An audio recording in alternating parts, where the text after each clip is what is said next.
saw on TV that you were really warming up to Clark. Did you sense anything? Did your character sense anything that something was going on with Clark and your boyfriend?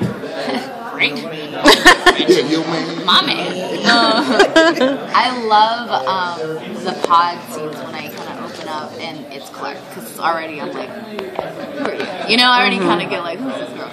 But also you can kill me.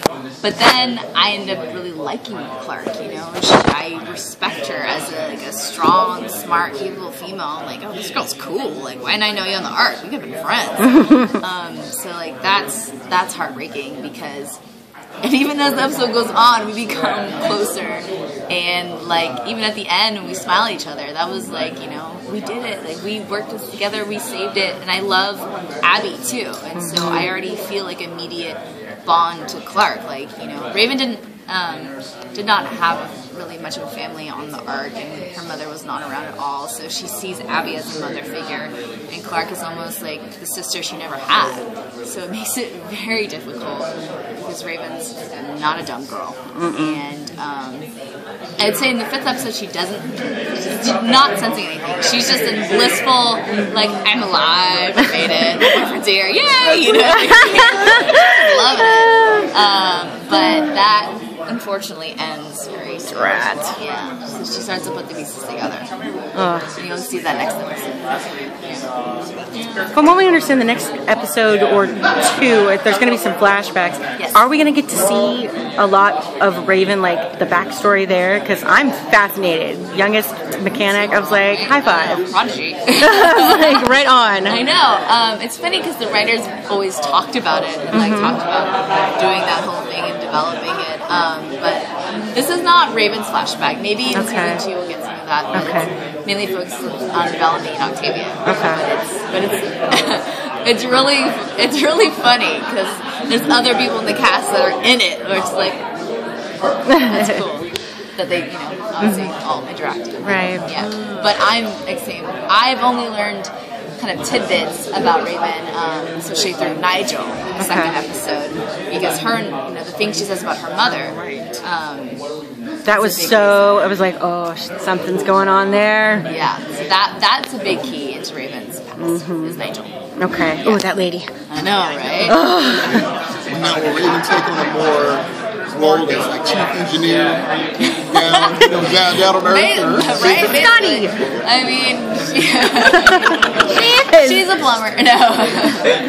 Yes, no, for sure. I call her the Secretary of Defense on Earth when she gets there. Yes, I mean, Raven's a huge asset to the kids on Earth, you know, just like her knowledge of technology, and she brings the pod. You know, you think she would have brought like some like food or like weapons. She was in a hurry. Yeah, I understand, but I'm almost like, Raven, you messed up. She was in the middle of working and had to launch. I get it. I get it. She's gonna get floated, whatever. Right? There's a fear. She couldn't bring a toothbrush. But yeah, she's a huge asset to the kids, and what she can bring, what, you know, she is kind of under pressure to create, you know, because it's not vacation. No, she's down on Earth. There is no time for rest, and there's always the pressure to contact the Ark and to get back to our people and make communication. So she really begins to rack her brain and get creative with what they have to do. But it's a good thing she's resourceful, because they don't got much. What is Raven's goal specifically? I mean, on the Ark, she's motivated to get down to Earth. Now that she's there, she's with her boyfriend, she's on Earth. I mean, what is her next step? I know, right? It kind of seems like she's chilling, but no, yeah. As you saw in the last episode with the flares, you know, they ended it on a high note, thinking like, oh yeah, we did it, yes, everything's great, and unfortunately it's not. So you'll see how that unfolds, and that transitions to what's to do next. So that's her next goal, basically, is kind of what do we do now that our rockets don't work and our flares don't work, because they still need to come in contact with the Ark. And it's interesting because Raven really doesn't have anyone in the Ark that she truly cares about, you know. But ever since she kind of met Abby, that has been a driving force for her. You know, because Abby has come into this new mother role for Raven, and there's been a bond established. So Raven, as much as she just kind of cares about her and Finn, she cares a lot about Abby and what Abby cares about, and that's everybody, and that's all, and that's the Ark space station and the kids. For right now, the kids are fine. It's the Ark that's really in trouble. They're the ones that are in immediate danger. I mean, you have the Grounders, that's bad. But I mean, they got like 2 months. I was gonna say, I'm like, No more air. when are you? They're both kind of screwed. I don't know. Like, everyone's screwed. Do you think that with the introduction of Abby and just the fast pace of having to fix it and get the pod launched and everything, it really has broadened Raven's perspective as far as who to care about? It's not just her and Finn against the world. It's, oh look, there's all these people going to die now, and like, do you think it's just like before her character was almost a little bit limited, and now like there's this huge span that she can? I definitely agree with that. I think Raven really evolves and matures in that sense. Quickly. Yes, very quickly. Kind of in a way there's like, oh, I didn't ask for this. But I'm happy for it because, you know, it's just like you said, it was always her and Finn against the world, you know, and that's all she cared about. But then meeting other people and almost letting her guard down to be loved and taken care of by other people has shown her that she should open her heart to others too. So it's really interesting because she doesn't really make friends with anyone very quickly.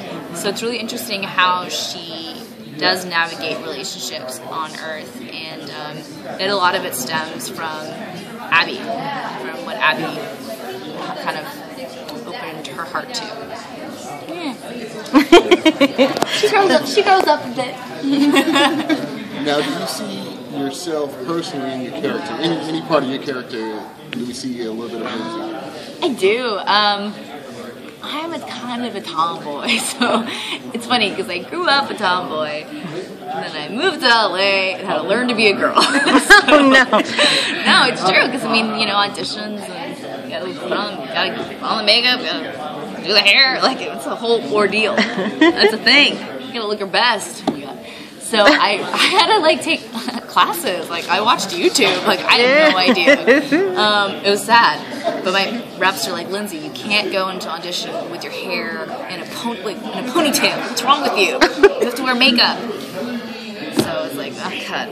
So I do that, and so I learned it all. And then when I kind of got Raven, who's such a guy's girl and so capable, like he's like, I ain't got time for that. I gotta go build a spaceship.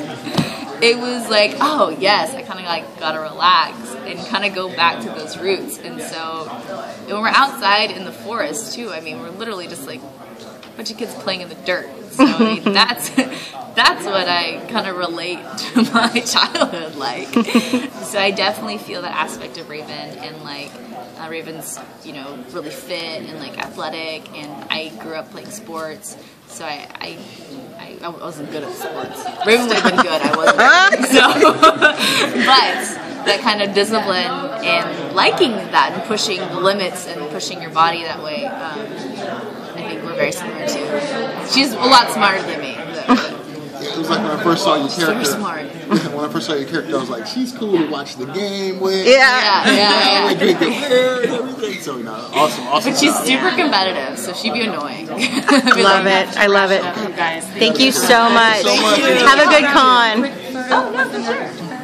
It's cute.